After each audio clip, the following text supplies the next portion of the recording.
حي على الفلاح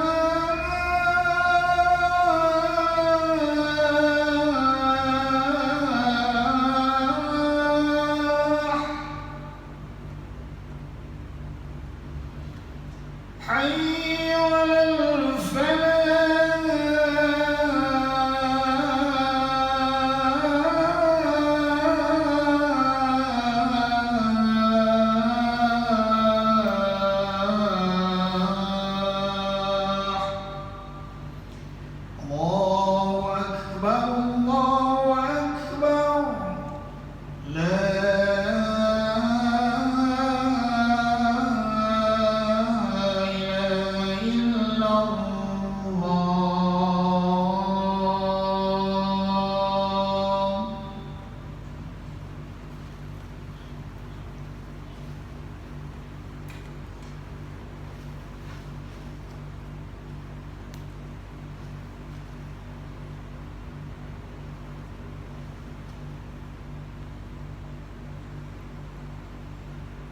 الحمد لله القائل ولله على الناس حج البيت من استطاع إليه سبيلا ومن كفر فإن الله غني عن العالمين أشهد أن لا إله إلا الله وحده لا شريك له وأشهد أن محمدا عبده ورسوله اللهم صل وسلم على سيدنا محمد وعلى آله وصحبه أجمعين أما بعد فيا أيها المسلمون اتقوا الله أوصيكم وإياي بتقوى الله وطاعته فقد فاز المتقون قال الله تعالى يا أيها الذين آمنوا اتقوا الله حق تقاته ولا تموتن إلا وأنتم مسلمون. Muslimin yang dirahmati oleh Allah Subhanahu wa taala sekalian. Marilah kita tingkatkan ketakwaan kita kehadrat Allah Subhanahu wa taala dan melaksanakan segala perintahnya dan meninggalkan segala larangannya. Semoga kita beroleh kerahmatan dan keredaan Allah Subhanahu wa taala di dunia dan juga di akhirat.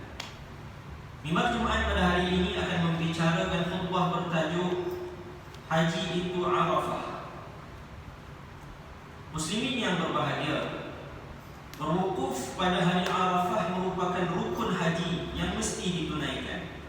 Hadis daripada Abdul Rahman bin Ya'mar bahawa Rasulullah SAW bersabda, Al-Hajju Arafah, haji itu adalah Arafah. Hadis riwayat At-Tirmidzi. Muslimin yang dirahmati oleh Allah Subhanahu wa taala sekalian, hari Arafah pada 9 Zulhijjah setiap tahun merupakan hari yang Allah Subhanahu wa taala kurniakan rahmat dan barakah. Diperkenankan segala doa. Oleh itu, mereka yang berada di sana disunatkan untuk memperbanyakkan zikir seperti tahmid, tasbih, tahlil dan membaca Al-Quran, beristighfar serta berdoa dengan penuh rasa pengabdian dan keinsafan. Menurut para ulama, wukuf di padang Arafah mengandungi beberapa hikmah. Antaranya, yang pertama, menghayati persaudaraan seagama, ukhuwah Islamiyah. Kedatangan para jemaah di padang Arafah dengan berpakaian ihram serba putih bukan sahaja melambangkan kebersihan jiwa, tetapi menunjukkan persaudaraan sejati umat Islam. Firman Allah Subhanahu wa taala dalam surah Al-Hujurat ayat yang ke-10, A'udzu billahi minasyaitonir rajim. Innamal mu'minuna ikhwatun fa aslihu baina akhawaykum. Sebenarnya orang yang beriman itu adalah bersaudara, maka damaikanlah di antara dua saudara kamu yang sedang bertelingkah itu. Lebih-lebih lagi manusia adalah keturunan yang sama, yaitu daripada Nabi Adam alaihissalam dan juga Hawa. Asal permulaan manusia di muka bumi ini itu bermula daripada Nabi Adam alaihissalam. Oleh itu, betapa perlunya manusia menjalinkan hubungan baik dengan saudara sesama mereka. Yang kedua, menyadari pentingnya perpaduan. Perhimpunan di Padang Arafah merupakan perhimpunan tahunan terbesar terbesar umat manusia di atas muka bumi ini. Mereka berjumpa, berkenalan dan dapat berbincang. Mereka tambah meyakini betapa besarnya kekuasaan Allah Subhanahu wa taala dan menjadikan makhluk bernama manusia seluruh penjuru bumi ini mereka datang, yang berbeza warna kulit, budaya dan bahasa pertuturan. Melalui pakaian seragam berwarna putih, iaitu kain ihram, mereka menghormati tanpa mengenal pangkat dan kedudukan, tanpa mengenal fahaman politik, tanpa mengenal kekayaan. Semuanya bersatu kerana Allah Subhanahu wa taala. Firman Allah Subhanahu wa taala pada surah Ali Imran ayat yang ke-103. Wa'tasimu bihablillahi jami'an wa la tafarraqu. Dan berpegang teguhlah kamu sekalian kepada tali Allah, yakni agama Islam, dan janganlah kamu bercerai-berai. Hikmah yang ketiga, menginsafi tentang kematian. Memakai pakaian ihram serba putih yang tidak berjahit seolah-olah mengingatkan kita kepada kain kafan yang akan membalut tubuh kita ketika nyawa kita dipisahkan dari jasad. Walaupun kita memiliki pakaian yang berbagai jenama yang bernilai, tetapi kain putih juga sebagai kain kafan untuk membalut tubuh kita. Demikian juga kedudukan khemah-khemah dengan keluasan kawasan yang amat terhad, berfungsi tempat penginapan, bilik mandi, tandas dan pergerakan yang terhad, mengingatkan kita bahawa suatu ketika nanti kita akan berhijrah ke alam barzakh yang sempit dan ruangnya terlalu terhad. Hikmah yang keempat, mengingatkan perhimpunan di padang mahsyar. Perhimpunan pada hari Arafah mengingatkan kita kepada perhimpunan besar pada hari akhirat apabila berlaku hari kiamat. Pada padang Arafah yang terbuka luas dan terdedah kepada kepanasan cahaya matahari menggambarkan seolah-olah kita berada di padang mahsyar pada hari kiamat nanti. Di sana tiada lagi khemah, tiada tempat berlindung, tiada juga pendingin hawa. Setiap individu bergantung kepada amal salehnya semasa di dunia. Ketika itu mereka hanya mengharapkan rahmat dan keampunan daripada Allah Subhanahu wa taala dan mengharapkan syafaat Rasulullah sallallahu alaihi wasallam agar amalannya diterima, dosanya diampun, terlepas daripada azab siksaan api neraka dan dimasukkan ke dalam syurga Allah Subhanahu wa taala. Justru itu Allah Subhanahu wa taala mengingatkan kita semasa kita berada di dunia ini supaya sebanyak mungkin kita menyediakan amal-amal saleh sebagai bekalan bagi menghadapi hari akhirat kelak. Firman Allah Subhanahu wa taala di dalam surah Al-Hasyr ayat yang ke-18. A'udzu billahi minasyaitonir rajim. Ya ayyuhalladzina amanu taqullaha wal tanzur nafsum ma qaddamat lighad.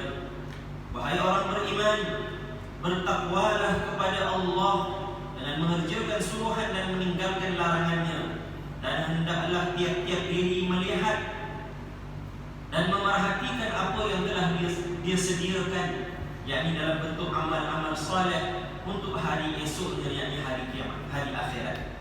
Muslimin yang berbahagia, umat Islam yang tidak berada di padang Arafah, mereka disunatkan berpuasa pada 9 Zulhijjah, yakni keesokan hari, yang dikenali sebagai puasa sunat Arafah. Kelebihannya sangatlah besar, sebagaimana hadis daripada Abu Qatadah radhiyallahu anhu bahawa Rasulullah sallallahu alaihi wasallam bersabda, "Siyamu yaumi Arafah inni ahtasibu 'ala Allah an yukaffira as-sanata allati qablahu was-sanata allati ba'dahu." Berpuasa pada hari Arafah itu aku kirakan atas Allah bahawa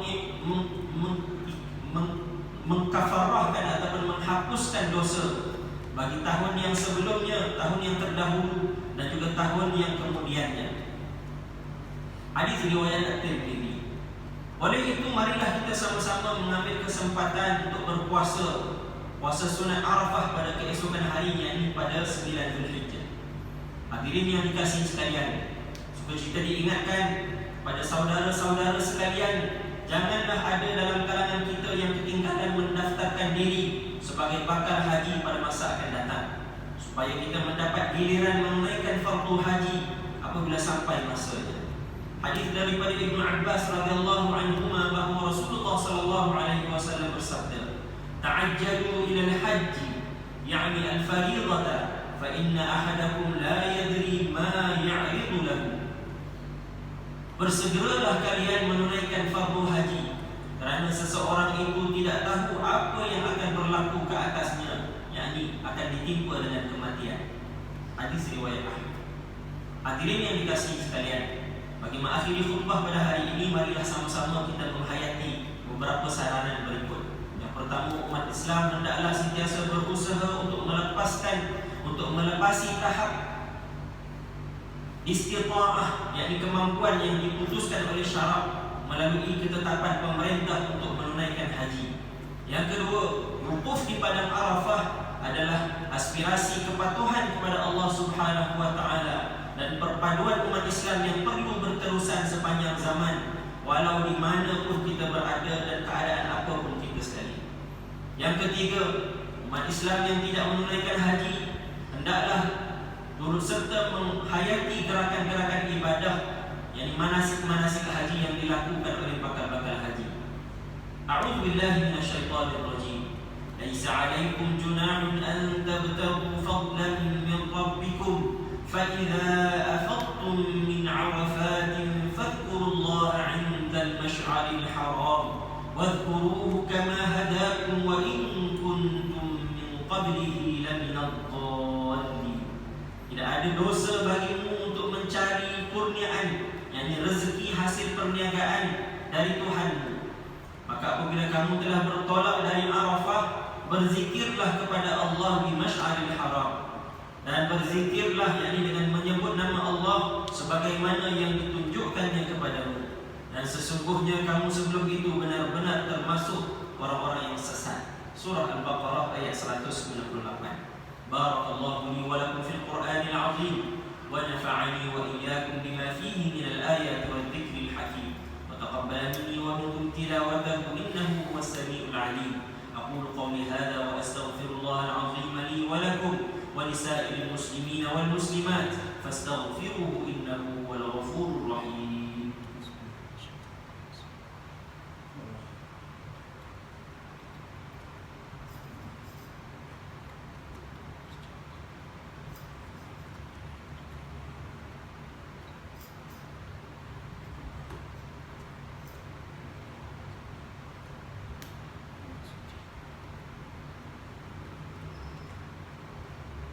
الحمد لله الذي جعلنا من المسلمين ورزقنا من الطيبات. أشهد أن لا إله إلا الله وحده لا شريك له وأشهد أن محمدا عبده ورسوله. اللهم صل وسلم وبارك على سيدنا محمد وعلى آله وصحبه ومن تبعهم بإحسان إلى يوم الدين. أما بعد، فيا عباد الله اتقوا الله، أوصيكم وإياي بتقوى الله فقد فاز المتقون. Hadirin yang dirahmati oleh Allah Subhanahu wa taala sekalian, marilah sama-sama kita meningkatkan keimanan dan ketakwaan kita kepada Allah taala dengan melaksanakan segala amal-amal saleh dan melaksanakan segala perintahnya dan meninggalkan segala amal-amal keji dan maksiat.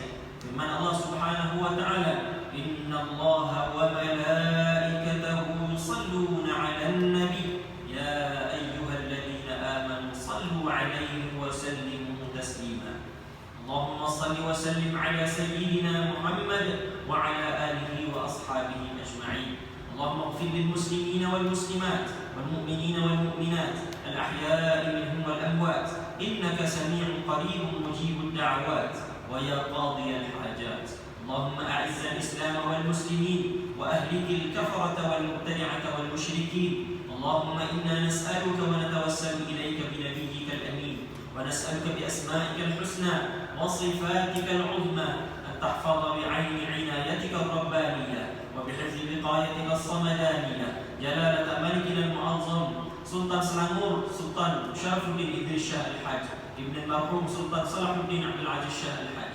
Allahumma alimil 'auna wal hidayata wat tawfiq والصحة والسلامة منك لولي عهد سلامون تنكو أمير شاه بن السلطان شرف الدين إدريس شاه الحاج في أمن وصلاح وعافية بمنك وكرمك يا ذا الجلال والإكرام.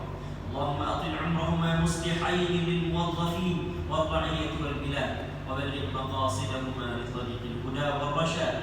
اللهم يا دافع البلاء ادفع عنا هذا الوباء والبلاء والمرض والشدائد والمحن بلطفك يا لطيف إنك على كل شيء قدير وبالإجابة جدير. ربنا هب لنا من أزواجنا وذرياتنا قرة أعين واجعلنا للمتقين إماما. ربنا آتنا في الدنيا حسنة وفي الآخرة حسنة وقنا عذاب النار. عباد الله، إن الله يأمر بالعدل والإحسان وإيتاء ذي القربى وينهى عن الفحشاء والمنكر والبغي يعظكم لعلكم تذكرون. فاذكروا الله العظيم يذكركم واشكروه على نعمه يزدكم واسألوه من فضله يعطكم ولذكر الله أكبر والله يعلم ما